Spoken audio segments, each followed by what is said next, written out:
Welcome to the Ladies Kickin Ass podcast, where we raise our voices and honor the badass achievements of women in the service industry. Get ready for empowering conversations, inspiring stories, and a whole lot of ass-kicking energy. Join us as we redefine what it means to be bold, fearless, and unapologetically YOU, babe. This is your platform, your community, and your source of inspiration. So buckle up, get ready to rock and roll, and let's show this world just how much we can accomplish. Welcome to the Ladies Kickin Ass podcast.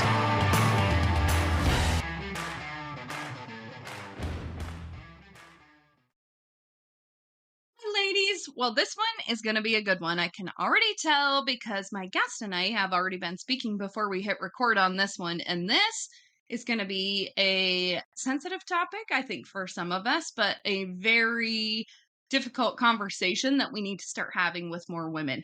And I think we need to talk about it more in not necessarily positive or negative viewpoints, but just for what it is, because it doesn't affect just some of us. It affects all of us. Because if you have a brain and a head and some thoughts, you're all dealing with these kinds of things that we're going to talk about today.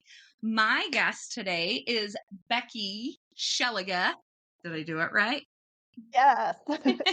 Yay.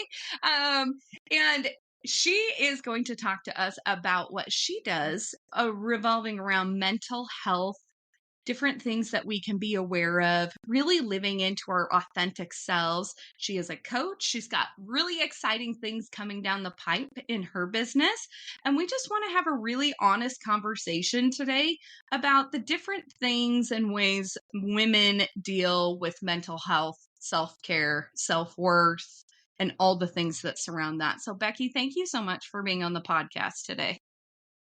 Thank you, Tanya, so much for having me. I already screwed it up. You're fine. You're fine. That's the cool thing about this podcast. Like, we just want people to be fly on the walls, listening to two girlfriends have a conversation. So you are totally fine.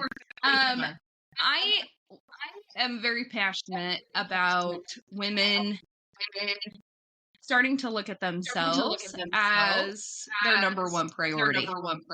I think for many years, women have had this idea that they are at the bottom of their list if they even make the damn list in the first place. Because I think we were brought up and we watched examples of women put everybody else first, and you're supposed to walk around with this big fake smile painted on your face. And you're at the bottom of the list if you have some time and effort and energy at the end of the day. How do you prioritize self-care? What does that look like in your life? Or maybe if you're working with clients, how do you get them to start working on making themselves number one in their lives? Yeah, that's a really great question because I definitely, especially as women, like that is something that we struggle with so much, and it's so easy to, like you said, it's like how we're raised, even if it's in the most subtle ways, we see these examples of, like women always going on the back burner and having to do everything and be all the things and never getting a moment to themselves or a break. I think one of the first steps, and this is like one of the first steps with everything, is the awareness that this is happening, the awareness that you're doing it in your life. Like if we are not aware of how we are letting ourselves fall through the cracks, if we're not aware of the ways, like the needs we are not meeting for ourselves, then it's really hard to do anything about it. Like we can't fix what we don't know is broken, right? So I think awareness is really important in just paying attention to where are you putting yourself last all the time. Where are you, what needs do you have that aren't being met? And a lot of times, we can say, well, how do we find that? How do we become aware? Well, one of the easiest ways I've found to do it is what's pissing me off the most? Like, because this is an opportunity for me to look at, like, why am I getting pissed off? What is this reaction that I'm having? Like when there's like a visceral thing happening in your body, it's like, pay attention to that because it's telling you something, so it's like, if my boyfriend didn't do something or something's going on that's like pissing me off, it's like, well, it's because I feel like I'm doing this every single time, and like he's never picking up and doing it. Like, so why am I allowing that to happen? If I need help, why am I not asking for it? Kind of thing. So like I think leaning Yeah. in and getting curious as opposed to just like stewing in the anger, because like again, that's something we were taught to do. Like girls should be seen and not heard, like just sit there and look pretty, kind of thing. Like you don't get to have feelings. Like we're told that we're so emotional, but yet like we're not allowed to actually have emotions and and express them. So it's like, well, then what are we supposed to be? So it's like just really starting to pay attention and tune in with what's going on for you. Yes. Oh my gosh. I was just listening to a podcast this morning, on Lewis Howes's podcast. He had Dr. John Deloney on there, and they were talking about um anxiety in women's lives, just anxiety in people in general, and how our society has like, let's find tactics to deal with this anxiety. Like you need to have ashwagandha, and you need to have all these things Mhm. for cortisol management. That is an alarm system going off in your body saying, I'm not safe, I'm not secure, I don't feel like I'm valued here. It is not something that you mask, it is an alarm. And when you're doing all of that stuff and not trying to get the underlying reason why you're feeling that way, you're really like putting a pillow over that fire alarm to muffle the sound. Yes. And I think for women, for a long time, it's been like, um, we didn't know that we could be curious to understand things more. You just had to take whatever shit was put in front of you. And that's what they were talking about, is even in relationships, marital relationships, business partnerships, friendships, getting curious and asking people in a non-dominating way. Like, I'm curious why you don't ever put your clothes away in the laundry basket, I'm curious why, like, let them explain it. Like, I'm really interested, even if you start a conversation that way, how that could be so much better communication than saying, why don't you, and then it becomes an accusation. So that's very interesting that you said that, because I was like, man, we need to tell more people about this, because even that in our own conversations, think about even with your kids or something like that, that oftentimes we're like, why did you do that? I know I'm super guilty of doing that to people, and then people get defensive. And so, Yeah. really being like that, even with ourselves. Yeah, exactly. Like, And do I you think ever ask something, yourself those questions? yes, and I think what something that you just said there too about just like being curious and whatever is like, because I know that I can get like this where I have a very specific thought process or like reason behind why I do something the way that I do it, or why I like my yogurts in the fridge to be put in a certain way. Like, but it's like, because for me it's like I'm grading them by flavor. Like I like this flavor the least, so I'm going to have that first, and I like this one the most. But like, no one would know that if I don't tell them. So it's like we kind Mm-hmm. of, because we think it or we feel it, like we just assume that everybody knows that that's how we feel about something, or like that's what we're thinking. And it goes both ways. Like, so like you were saying, like I'm curious why you don't pick up your clothes and put them in the basket. It's like maybe there's something like in their world this makes sense why they're doing it this way, like, and we just don't understand it. I mean, and maybe there's not, maybe they're just like being annoying, who knows.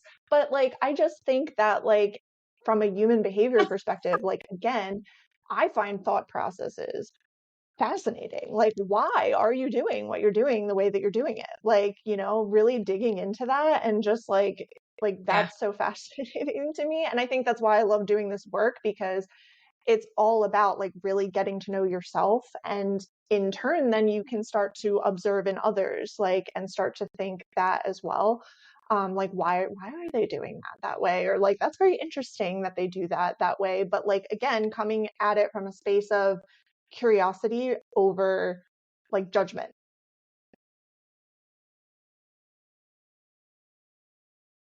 Yes.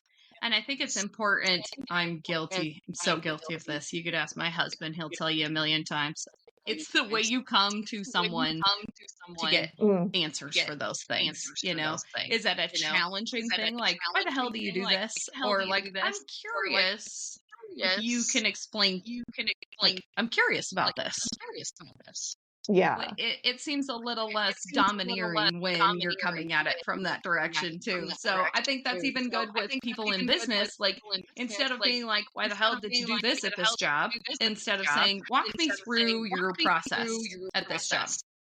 Because sometimes Yeah. you may be able to pick out like, oh, okay, well, I see why you did it that way. Instead of just being like, hey, dummy, you didn't get it done this way. You know, like a lot of managers like to point out.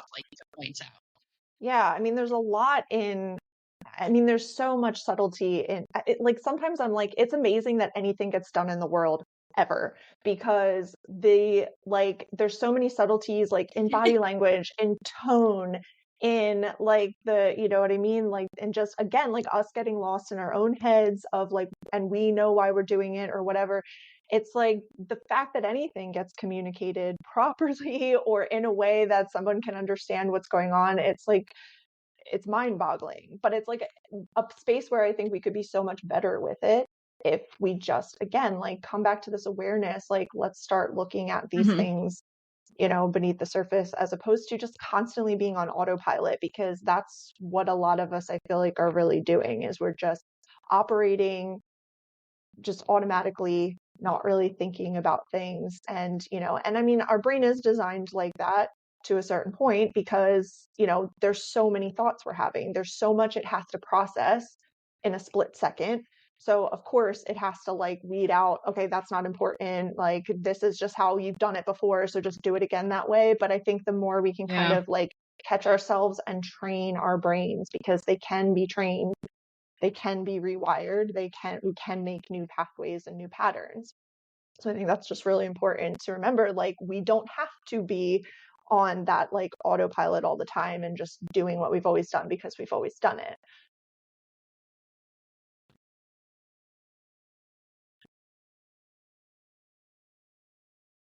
Yes. Oh my gosh.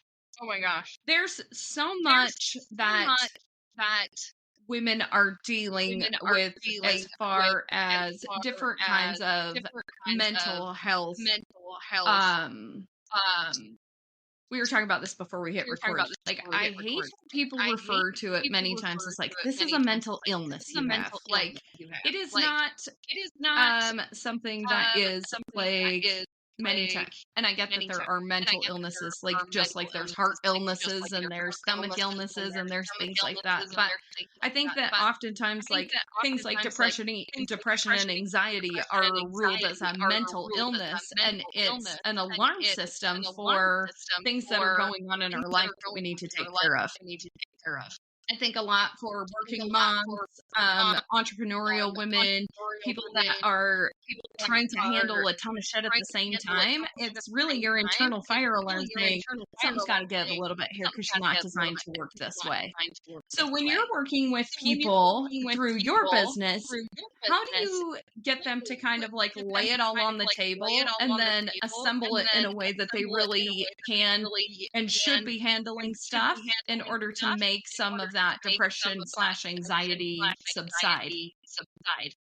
Yeah. So, I mean, actually, like, so when I first started, or like where I kind of started with my business or came up with the idea, really was working with my relationship with depression and anxiety, because that is something that previously, like, I had never done before. I had Mhm. to, kind of suppress all of that and deny it. And, essentially, I'm working against myself at that point because it's part of me. Like, I need to just accept that it's a part of me right now and learn how do I work with it. And even just the fact that you use the word like alarm system is something that, like only a couple years back, like I was diagnosed with depression and anxiety, back when I was a teenager.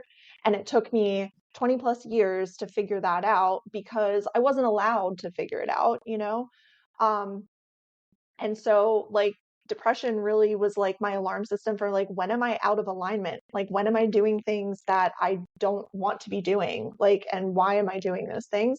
And anxiety Mhm. was my like alarm system for, like you said, like, when are my needs not being met? Do I feel insecure about something? And why don't I feel secure about this or whatever? So like learning to work with it. So I think in helping other people, it's really about, again, the awareness, like starting to build, like, let's get aware of everything. I mean, I just look at it at like, okay, let's just start listing all of the things that you feel are going on for you right now that you're not absolutely in love with, like, because I always like to look, like, I think it's easier for us to recognize the things that we're unhappy with a lot of the times, unfortunately, than we're happy with, because we just have this automatic like negativity bias. So I kind of like to start with like, okay, what are you unhappy with? What sucks right now? Like, let's talk about it, Mhm. because we got to get aware. We got to pull that out and we got to look at it, and then you can kind of flip that. Like, okay, if this is what you're unhappy with, like, what do you want instead? Like, because that, I don't know, that unhappiness kind of gives you like the point of start, like the point of contention here, like, and something's got to give. This is the thing that's got to give. So what would I want instead of this? Maybe it's the exact opposite of that thing, but like, maybe it's like, how can I make this, like, this is an inevitable in my life. I can't get rid of it necessarily. So how do I make it better? It could even be something like that. But I think it's really important to just kind of Mhm. really take inventory of where you're at.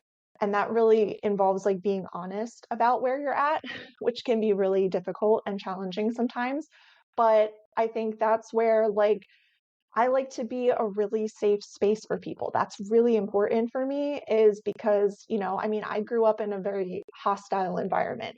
I grew up in a place where I did not have a lot of support. I did not have a safe space to land. Like, I had to be my own safe space. So it was like, but I wasn't even a safe space for myself. So for me, Mhm. that's something that's so important, is like holding that safety for other people. Even if you don't know how to necessarily do it for yourself right now, like, that's something we can work on, but like always making sure that, you know, everyone knows that they can be comfortable with me, that they're in a safe space. Like, I'm here to be that for other people. And I think that's so important too. Yes. Oh, yes. You know what I love? That's what I love about this podcast too, is even just giving somebody a platform to be able to come on, celebrate themselves, the business that they've built, talking about things. And even if one person listens to this podcast and gets something out of it that they needed to hear that day, it is like it's such a passion project to me of being able to give back to people and have that creative space and that place for someone safe to land of like, you know what? I'm just kind of down today. I'm gonna take a listen to this, and it's a familiar voice and someone that they can learn from. So I think that as women, we and anyone really, you can create those environments for people. And I think those of us that grew up without those have this deep burning desire to create it for others. Yeah, absolutely. I know. And I think that's one of the things really that attracted me to this podcast in the first place, was because it really did feel like, oh, it's like, it's cool to be me here. Like, then that's such like, that's not something that Yeah. we see a lot. You know? It's like, oh, we want you to be normal, and Yes. we want I'm you to so just be glad that you yourself. feel that way. Yeah, yeah. I mean, like, society is all like, we want you to be Yeah. yourself, but then it's like, but no, not like that, so then they want to dictate how we actually are being ourselves. So Uh, isn't that the damn truth? Be yourself, but not like that. yeah, Like, I love you, except for that. yeah, exactly. And then that's where all of the masking and the denial and the suppressing, like, it all just, stems from that. Like, well, I have to only show what everyone else wants to see, or what everyone tells me that I can show. And I like, I'm sick of that. I'm sick of that. Like, why Yeah. does someone else get to decide who we get to be? Like, that paradigm definitely has to shift, because it's not working. It hasn't been working for a long time. No. Do you think that it's getting better? Well, I'm talking women to women. Do you think that it's getting better? Uh, I mean, if I'm like as a whole, like I would probably say no. Like, I mean, do I think that there's like a percentage, maybe like if I think back about like, 15 years ago, do I think it's better? Like, yeah, slightly. I think people are I think I mean, I definitely feel like there was a big shift with COVID, and there was a lot of stuff happening where it was just like things were crumbling down. And I actually, this is going to sound weird, but I actually had like higher hopes for like that when all of that was happening, when like the world felt like it was going to shit. Like that sounds awful that I like wanted high things to come out of this, but I thought, I was like, this is like, COVID aside, it was like all the other things happening in the world. I was like, oh, this is where the tower crumbles and we cleanse all of this bullshit out of here and we really start, making Mm-hmm. changes. And I think we did for a while. Like I really felt like that shift was happening. But then COVID kind of ended and we kind of started going back into like our comfortable, like this, because I think people just went feral with COVID, because it was like we're all stuck inside, we can't see other people, so it's just like we're just doing whatever the fuck. And but then when life Yeah. started sort of kind of going back to quote unquote normal, we kind of all like stopped doing that because we're like, oh, well, now I'm back in Yeah. society, I have to perform, I have to be this type of way. So like I don't really like, I feel like it's now sort of tipping back the other way again, unfortunately. Mhm. Unfortunately. As far as like mental health and maybe some emotional health things, what do you think is like the biggest thing that women struggle with? The audience of this podcast is very much like entrepreneurial, service based women. Most of them are working moms, not all of them, but um, what do you think is like something that women struggle with the most when it comes to mental health? Is it like they're wearing too many masks? They're trying to be masculine and feminine at the same time and shish is blowing up in their face? Do you think it's like they have crippling anxiety and they just never feel like they're enough? Do you think it is depression? What do you think that people are struggling with the most from your experience? Yeah, I mean, I think it's kind of like a combination of all of this, but I think, excuse me, what it all kind of comes back to, like I feel like everything comes back to this is the relationship you have with yourself. Like it's for so many of us, it's not a healthy one if there's a relationship at all. Most of us are not even having a relationship with ourselves. We are not taking ourselves into account at all. We're so focused on our relationships with other people. And I think it's so much easier for us to like think about relationships with other people rather than like, well, like I am myself. So of course I have a relationship with myself, but it's like, but you don't, like that's just another relationship that you actively have to build and work at, just like any other relationship. And I feel like we're not taught that. It's not something that is a focus of, like that we even think that we have to do. Um, and so we don't do it. And so if we have any relationship with ourselves at all, it's usually an unhealthy one. It's usually the I'm not good enough, I'm not Mm. worthy, I'm a piece of shit, I do everything wrong, I'm the problem, I hate myself. I mean, even if those are not the exact things that we're saying, it's like like if you make a mistake, it's like, oh my gosh, I'm such an idiot. Like those things add up. Like every time we say that to ourselves, like, where our mind and our body and our Yes. soul are keeping the score on that, it's adding up in there. Yes. And you get I think it's very interesting too if you look at it as far as relationship wise goes. If you don't have a healthy relationship with yourself, it's like you don't have healthy relationships with the next person because if you want this let's say you're in a marriage. You want this man to love you, all this, but you don't love you, all of this. Like, how can you expect someone else to love that when you don't love it yourself? Yeah, I mean, it's so true. And I mean, like, and I struggled with this for years. It's only been in the last, 5 years that I realized this. But when I look at my life prior to that and I look at my life after, it's such a stark difference. Like the life that I have been building since I Mm. started building this relationship with myself and go and working up from there is vastly different than the life that I had before that, because the life that I had before that was painful. It was a lot of misery. It was a lot of heartache. It was a lot of, self-loathing. It was a lot of, alienation, isolation, being with all the wrong people, not just in romantic relationships, but even friendships. Like, just taking whatever was available to me Yeah. because I did not see myself as worthy for a better relationship. Like, oh, this might be the last chance I ever, because I'm such a worthless piece of shit. This might be the last chance I get to have a friend or to have a boyfriend. So I better take it, even if it's not the right person for me whatsoever, And then I would just stick with the decision because I was like, well, I'm not worthy of any more than this anyway. So at least someone is like interested enough to stick around with me. So I might as well like, stay the course or whatever.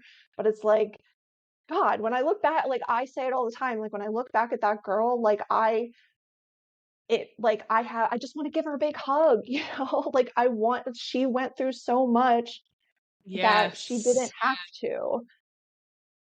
And I just like it just makes me sad. And I think that every time like I look at like another woman, like whether I'm just like, she feels like she's stuck or she feels like she's lost. And I'm just like, I just want to give you a hug. Like, is that weird if I just walk up to you and give you a hug? Because like I feel like you need one. Yeah. I think so many of us just need a damn hug. Yeah. Seriously, I really, really do. And I think that it's oftentimes we're looking for that hug from the outside. And Mm-hmm. many times we need to learn to give ourselves that hug, because many times we get bitter because that outside hug isn't coming to us, or we have to perform or behave in a specific way to warrant that hug coming to us. And we have to get okay in our heads to give ourselves a goddamn high five and a hug and hold your chest and say, I love this girl, you know, Yeah. without the influence of everyone else. Exactly. And I mean, like, and the other thing too is how you treat yourself, like it mirrors out into the world. I mean, your external world is simply a reflection of what's going on inside. So if you are not having a great time in your external reality, like it's time to look inside, like what's going on in there, because how you treat yourself is like how you basically give permission to other people to treat you. So like if you are treating yourself like shit, like it's Hmm. like basically an open invitation for other people to treat you like shit because they see it, even if they're not in their brain acknowledging like, oh, she doesn't love herself, so therefore I can take advantage of her. That's what's happening. Like they might not be consciously thinking that, but I mean, it's all going on Hmm. in there. It's all processing, and we are just a reflection of how we are on the inside. Like what's going on the outside is just that reflection back at us. Yes. And I think so many times we need to stop and look at what is going on around us. And we have to do that dark work inside of us in order for that to change. Because many times we go to our spouse or our kids or our friends or our employees or bosses or whatever and say, look, this is how I feel, almost like fucking validate me and change for me because this is what I need you to do. I am learning big time in my life, especially since I hit 40, of like, I get what I give to other people. And if I'm still getting shit from this person when I'm giving good to them, that's not a person that I need in my life anymore. Yes. Yeah. I mean, too often, like you said, we're not like you're paying attention. If we're paying attention, if we're building that awareness, then yeah, 100%. Like if time and time again, even if you get an apology, but there's no changed behavior, that is manipulation. Like, let that shit go. That person is not somebody who is serving you at all for your highest good, like in any way. And I understand, I mean, in my experience, like some of those people were the people that were closest to me, and that's really a hard pill to swallow. But, I mean, at the end of the day, like, what it's like, I feel like it's just so important to ask yourself, like, what value are they bringing to my table? Because at the end of the day, like, you get to decide who sits at your table. No one else gets to decide that for you. Yes. And if Yes. I have And if learned I have anything in learned my anything in life, my it life, is it is everyone is up for everyone is review up for with review that. with that. That That includes your includes family, your that family, that includes who you're includes who romantically you're in a romantically in relationship a with, relationship with, that that includes friends includes you've had friends you've forever. had If forever. If you get what you you get tolerate. what you You really tolerate, do. you Yes. really And do. if you And continue to if you let these continue to people let creep these in, people even creep just a in, toe in even the just a door, toe in the you're door, allowing you're that to allowing stay that in your to life. stay in your life. And so you have to And decide, so you I'm have going to to put up with decide, this I'm gonna shit put up or with I'm this done shit with this or shit. I'm done with this And shit. it has Yeah. to be It has a to be open or a closed door open or closed position, door not just position, not leave the just crack open. leave the open. Yeah, and it's really like you said, like it's you're giving that permission slip, and you continue to do that by continuing to allow the behavior. I mean, uh yeah, it's just really important. I had another thought and then completely lost it. Thank you, ADHD brain. Maybe it'll come back to me, but Oh my gosh. Oh my Well, I gosh. love Well, I too the love topic too the that topic what that if we you're into what a lot if of you're personal into a lot of development, you personal hear this a development, lot you hear that this a lot you that outgrow will people grow too, people because too. people are Because growing at people are different growing at paces. If different you're paces. really If you're interested in really personal interested in development and becoming a development, higher becoming a level of higher yourself level of and really yourself, and maximizing really what your potential maximizing what is, your potential and is, all your and buddies all from your high buddies school from are high still school like, are still let's like, go out on let's go Saturday and out get on drunk Saturday and every get drunk Saturday every and do Saturday and this and do yeah. do that this and and do catch, that and catch. you have to take You have to take inventory every so inventory often every and so realize, often are and these realize, people are helping these me people level up, helping me or level are up, these people or are these keeping people me keeping in me a place I'm in trying a place I'm to trying move away to from? move away from? And many Yeah. times people And have a many times hard time people have a going hard away time from those going away from those relationships. What would you relationships. give What for would you advice give for for people if advice they for maybe people see if they maybe themselves in see that themselves spot? in that spot? Yeah, I mean, I think first and foremost, I think something that's like super important to talk about is that like, well, one, that can be really hard to do because, especially if this is somebody you have invested a lot of time and energy into, and like obviously that's not easy to just like up and walk away. But I think something else really important to talk about is like there will most likely be a period of grief, like if you do actually walk away. It's just like Mm-hmm. experiencing any other type of loss. Like, even though that person is still physically in this world, like, you're still losing something. You still have to prepare yourself for like a level of grief, even if they're not really serving you at this time. Like, I mean, if you've ever broken up with somebody and then all of a sudden you start thinking about all the good times and how everything was so perfect, but then it's like, and you want to go back to them, like, this is all like part of that grieving process. So I think it's like super important to Yeah. recognize that like that doesn't mean that you made the wrong decision because you are experiencing this grief of loss. Like, so that doesn't mean you have to go back. That doesn't mean you have to like, immediately jump back into it or like, be wishy-washy. I think it's really important to stand firm in your decision. I also feel like, if it's somebody, I feel like you have to weigh too, um, does this person have the potential for growth, or or do they feel stuck too? Because again, it's very easy to just stay the same and not make changes. That's a hell of a lot easier than changing, and growing. But, sometimes I feel like in our circle, like, and again, this comes back to awareness is, I've had people before in my life that simply just by having conversations with them that were like starting to go a little deeper rather than just staying on the surface level, like I realized that they wanted some of the same things. Like they wanted to grow too, but like they felt scared of it. So, maybe even when you're taking inventory, being Yeah. like, can I see that maybe this person does want to grow too? Maybe we can support each other. Maybe we can support each other from breaking away from this other group that doesn't want to grow. Like, I just think, it doesn't necessarily mean that we can't still have relationships with them, and just like cut them off. I think it's more about knowing who needs to be cut off completely and who is not healthy for you anymore, and who maybe maybe also wants to grow too, but also is also feeling that fear of doing it.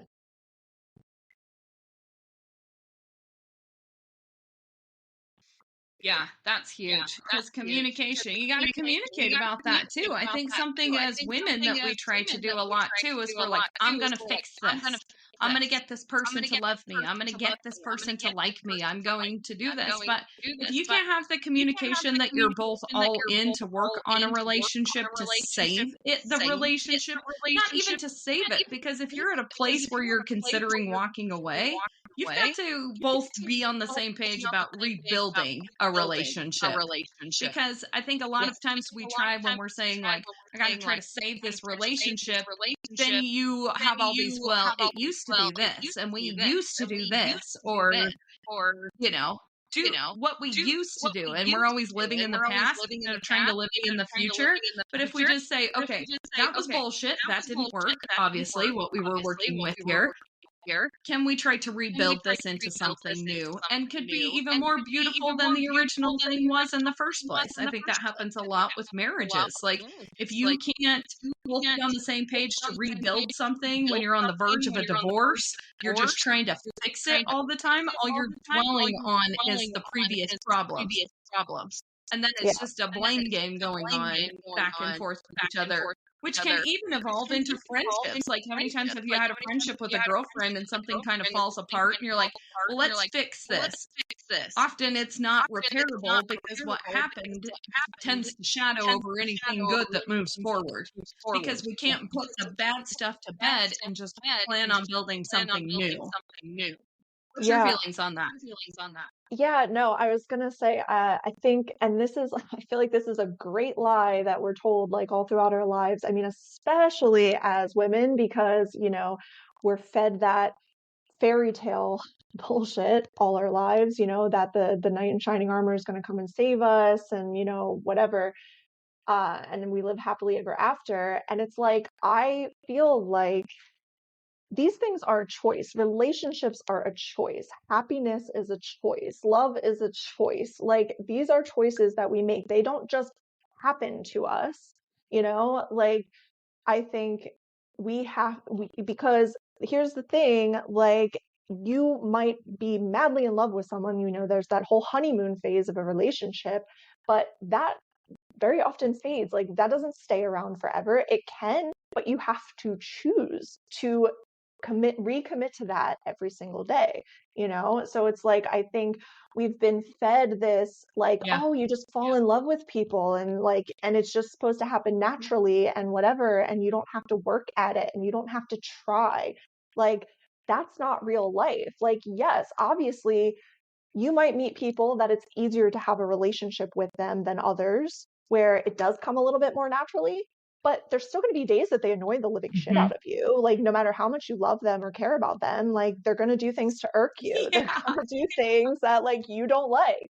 And you have to ask yourself, do I still want to be around this person? Do I love this person enough to deal with that irksome Yeah. thing?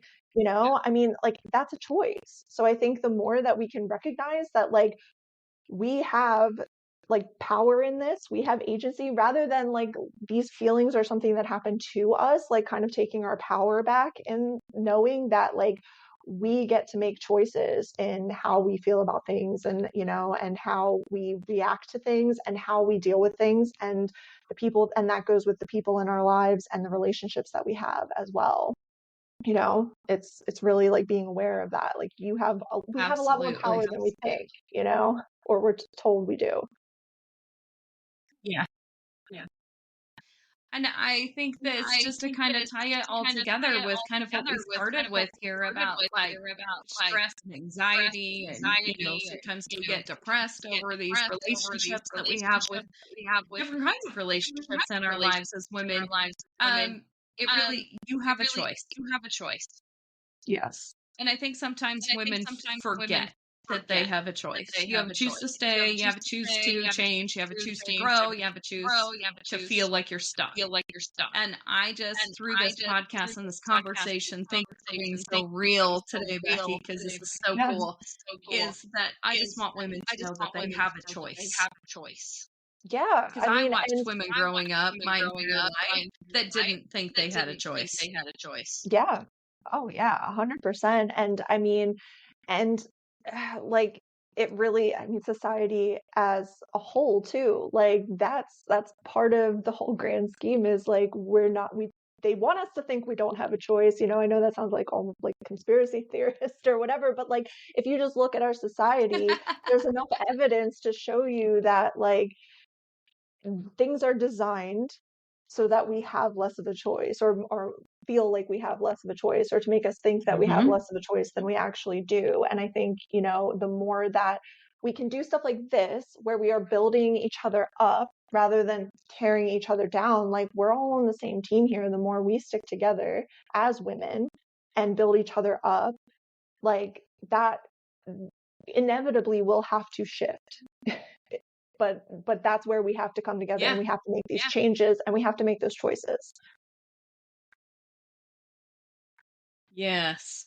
So much more powerful to hand someone a brick than to hit them over the head with a hammer, You're building something new, and it's something that can create a whole new legacy for our daughters and for the people that come after us, and even give great examples to the people that are older than us. Like, we kind of had this all wrong, This isn't a catty, bitchy, dog eat dog world. We can really band together and become stronger together. And so this conversation is just so awesome because of that. Yes, thank you. I really enjoyed this conversation a lot and being here. So thank you again. Awesome. So Becky, tell us what you have going on within your business, what's coming up, what do you have to look forward to, where can we follow you, all the good stuff. Yeah, so you can follow me. I'm on Facebook and Instagram currently. I'm hoping to build on other channels, but for right now, you can find me Becky Scheliga on Facebook, and I'm the Awkward Alchemist on Instagram. That's my business is Awkward Alchemy. So it's all about doing that inner work and that healing, but doing it messily, awkwardly, imperfectly, because that's what it's really all about. That's what inner work and healing looks like. It's not this, sipping mimosas on the beach or whatever bullshit they're feeding to us. And so, but I'm about to be opening applications to work with me as a coach. So I'm doing coaching and, basically working with, empowerment, building that healthy relationship with yourself, building authenticity so that you can live the life that you really want to live, not the life you were told you're supposed to live, and be the person that you really are rather than the person you were told you should be. Those are really important things to me. And so I'm opening up applications. If you want to get on my email list so that you know when applications open, I'm also offering a free it's called Coming Home to You workbook and presentation. And it's basically kind of this idea of like building this foundation for a healthy relationship, and how we can start like looking at like we are like our own little home, and how do we come home to ourselves, and that feeling of coming home to you. So definitely. I would love to hear from anybody and everyone that wants to reach out and build some connection. That's excellent. That's going to be the title of the podcast, Coming Home to You, because it is something we all need to learn how to do more of. Yes, absolutely. It's really cool. There you go. Now you got a podcast name too. You got a new project also. Yes. Because I need more projects. But you know what? That's so awesome. Yeah. Yeah. I was just gonna say I'm a multi-passionate like person, so I'd like So I know we've creative. got like a kind of lag. That's awesome. That's so awesome. I know we got a little lag going on here in this thing, so sorry everybody if the audio's a little bit off here, but the conversation was still really damn good. But Becky, tell me in your own words, what does the phrase "ladies kicking ass" mean to you? Um, I mean, like one of the first things that I think about is again that authenticity, like being bold as fuck in whatever way that looks to you. Like, so being bold, like, I say, like, immediately I think of Beyonce, but like, I'm nothing like Beyonce, and I don't really want to be like Beyonce. But so it's like, what does bold look like to you? And that can look like a million different things, right? So, like, really, Ladies Kickin' Ass is redefining what it means to be a lady. Like we get to be whoever the fuck we want to be. And to me, that is kicking ass when we do that and we own it and we celebrate each other. Yes. Oh, I love it. That's a t-shirt. Bold as fuck. There you go. I love it. I love it. Thank you so much, Becky. This was such a great conversation. I'm sure we can have plenty more after this. I'm just so thankful to be connected with you and to be able to have these kinds of conversations on this podcast. So thank you for being vulnerable and authentic with us today. Yes, thank you so much for having me. And I'm so glad that I found you. This was such a great conversation. And yeah, I hope to have many more as well because it was a lot of fun. Yes.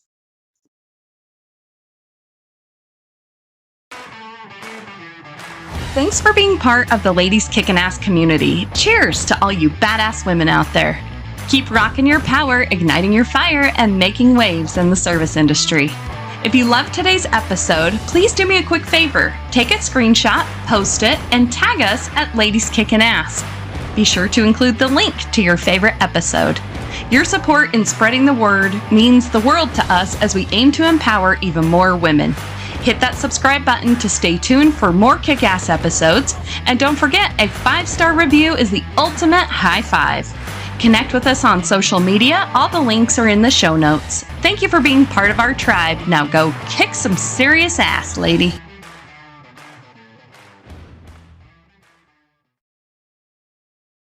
Hey there, ladies. Want to supercharge your personal growth journey with insights from the best in the business?